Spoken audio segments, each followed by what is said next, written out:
দেখতে পাচ্ছেন এখানে চকলেটবাজি ফুটাচ্ছে মূলত আন্দোলনকারীরা এবং পুলিশ তাদেরকে ধাওয়া দিয়ে সরিয়ে দিচ্ছে।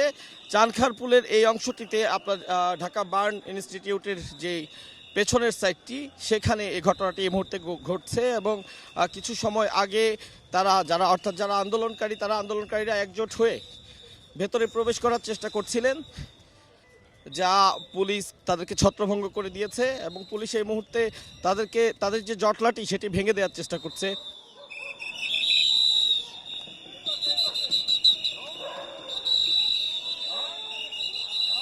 এই মুহূর্তে আছি চানখারপুল এলাকায়। কিছু সময় আগে আন্দোলনকারীরা একজোট হয়ে এখান থেকে ঢাকা বিশ্ববিদ্যালয়ের দিকে যাওয়ার চেষ্টা করছিল,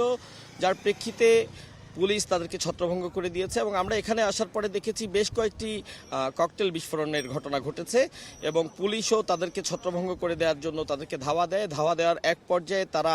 ধাওয়া খেয়ে এই তিন রাস্তার বিভিন্ন রাস্তা দিয়ে তারা পালিয়ে যায় এবং তারপরেও পালিয়ে আমরা দেখছি যে দূরে গিয়ে তারা দাঁড়িয়ে আছে, আবারও সেখান থেকে জটলাবদ্ধ হওয়ার চেষ্টা করছে এবং পুলিশের নজরে সেটা যখন আসে পুলিশ আবারও গিয়ে তাদেরকে ধাওয়া দিচ্ছে। তো মূলত আমরা পুলিশের কাছে আজকে জানতে চেয়েছিলাম যে এই যে ধাওয়া পাল্টা ধাওয়ার এই ঘটনাটি কেন ঘটছে। পুলিশ আমাদের জানিয়েছে যে ঢাকা বিশ্ববিদ্যালয় কর্তৃপক্ষের যে সিদ্ধান্ত, সেই সিদ্ধান্ত অনুযায়ী আজ সন্ধ্যা 7টার যেহেতু হল ভ্যাকেট করে দেওয়া হয়েছে,